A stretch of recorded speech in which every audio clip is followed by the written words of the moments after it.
తదుపరి మిథున రాశి. మిథున రాశి వారికి ఈ వారం మధ్యస్థ ఫలితాలు గోచరిస్తోంది. రాశ్యాధిపతి చతుర్థాధిపతి అయిన బుధుడు అష్టమంలో ఉన్నారు. పంచమ షష్టమాధిపతి అయిన కుజ శుక్రులు అష్టమంలో ఉన్నారు. అష్టమ భాగ్యాధిపతి అయిన శని దశమంలో ఉన్నారు. కష్టానికి తగిన ప్రతిఫలం చాలా తక్కువగా ఉంటుంది. ₹1 వస్తే ₹10 ఖర్చు ఉంటుంది. క్రెడిట్ కార్డులని, పర్సనల్ లోన్స్ అని వీటి ఇబ్బంది ఎక్కువగా ఉండే అవకాశం గోచరిస్తుంది. ఎంత కష్టపడ్డా రూపాయి రావడం లేదు, మన జీవితం ఇంతేనా అనే ఒక్కొక్కసారి భావన ఏర్పడుతుంది. అయితే ప్రస్తుతం సప్తమ దశమాధిపతి గురువు జన్మరాశిలో ఉన్నారు. జన్మరాశిలో వీరికి కొంత అనుకూలంగానే ఉంది. ఏదైనా సరే మీ సొంత నిర్ణయాలు తీసుకుని ముందుకు వెళ్ళాలి. 10 మంది ఏదో చెప్పారు, ఆ నిర్ణయం పట్టుకుని ముందుకు వెళ్దాం, లేదా ఏదో ఉద్యోగం వచ్చేసింది మనం రిజైన్ చేసి ముందుకు వెళ్దాం అని కాకుండా స్థిరమైన నిర్ణయాలు తీసుకోవాలి. లేకపోతే భవిష్యత్తులో ఇబ్బంది పడే అవకాశం ఎక్కువగా గోచరిస్తుంది.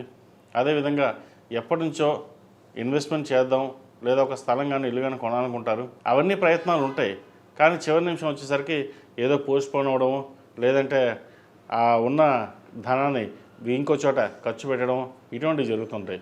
ఇటువంటి విషయంలో కొంచెం జాగ్రత్త తీసుకోండి. ఏదైనా సరే సేవింగ్స్ ఉంటే కనుక జీవిత భాగస్వామి అకౌంట్లో కానీ లేదా తల్లిదండ్రుల అకౌంట్లో కానీ డబ్బులు వేసి ఆదా చేయడం అనేది చెప్పదగింది. మీ అకౌంట్లో ఎంత ఉన్నా సరే ఖర్చు అయిపోతుంది. అది మంచి ఖర్చే ఉంటుంది, కానీ ఏదో విధంగా ఖర్చు అయ్యే అవకాశాలు ఎక్కువగానే గోచరిస్తుంది. సెల్ఫ్ డ్రైవింగ్ విషయంలోనూ కొన్ని జాగ్రత్తలు తీసుకోవాలి. ఆరోగ్య విషయంలో కూడా కొన్ని జాగ్రత్తలు తీసుకోవాలి. భూ సంబంధించిన వ్యవహారాలు సానుకూలంగా ఉంది. అష్టమంలో 4 గ్రహాలు ఉన్నాయి. దూర ప్రాంత ప్రయాణాలు అవసరమైనది తప్ప వాయిదా వేసుకోవడం చెప్పదగిన సూచన. ఈ రాశిలో జన్మించిన విద్యార్థులకు ఈ వారం చాలా అనుకూలంగా ఉంది. మంచి భవిష్యత్తుని దృష్టిలో ఉంచుకొని ప్రణాళికని సిద్ధం చేసుకుంటారు. అదేవిధంగా ప్రభుత్వ ఉద్యోగాల కోసం రాత పరీక్షలు ఏదైతే ప్రిపేర్ అవుతున్నారో అది సఫలీకృతం అవుతుంది. అదేవిధంగా ఇంటర్మీడియట్ 10th వాళ్ళకి ఎగ్జామ్స్ దగ్గరలో ఉన్నాయి. అయితే మనోధైర్యంతో ముందుకు వెళ్ళాలి. ఇది మనం చేయగలమా లేదా అన్న భావన పక్కన పెట్టి మీరు చేయగలరు, చేయలేము ఎందుకు అన్న భావంతో మేము ముందు వెళ్ళాలి.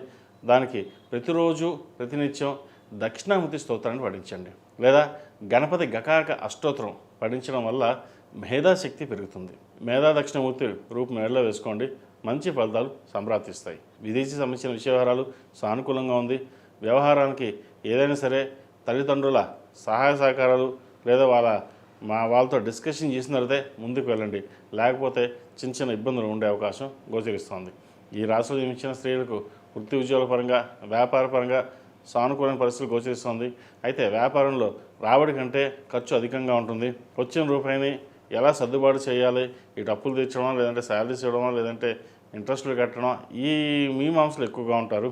అదేవిధంగా క్రెడిట్ కార్డులకి, పర్సనల్ లోన్కి దూరంగా ఉండడం చెప్పదగింది.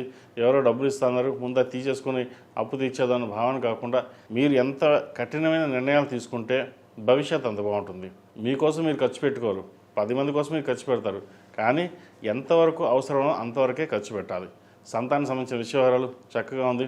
వివాహం కోసం ప్రయత్నాలు చేసేవారికి మంచి సంబంధం కుదురుతుంది. అదేవిధంగా బంధుమిత్రులతో కలిసి విహారయాత్రలు కానీ దైవదర్శనాలు కానీ చేసుకునే అవకాశం గోచరిస్తుంది. ఈ రాశివారు ప్రతిరోజు ప్రతినిత్యం ఓం నమో నారాయణ ఉత్తుత దీపాలను చేయడం, కాలభైరవ అష్టకం ప్రతినిత్యం పఠించడం చెప్పదగినది. భాగ్యంలో రాహు ఉన్నారు. ఒక్కొక్కసారి అన్నీ మన చేతికి వచ్చాయి అని అనుకుంటాం, అది చేజారిపోతుంది. ఇంటర్వ్యూలో ఆల్రెడీ మనం సక్సెస్ అయ్యాం, ఇంటర్వ్యూ పాస్ అయ్యాం, ఇక రేపు మాకు ఉద్యోగం వస్తుంది అనుకుంటే అది ఉద్యోగం రాకుండా మళ్ళీ ఇంకో ఉద్యోగం కోసం ప్రయత్నం చేసే అవకాశాలు గోచరిస్తుంది. ఈ రాశిలో జన్మించిన వారికి కలిసి వచ్చే సంఖ్య 5, కలిసి వచ్చే రంగు తెలుపు.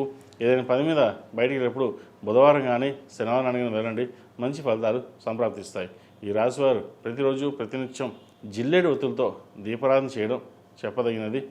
అదేవిధంగా గణపతి స్వామి వారికి అభిషేకం కానీ అష్టోత్తరం కానీ చేయించండి, మంచి ఫలితాలు సంప్రాప్తిస్తాయి.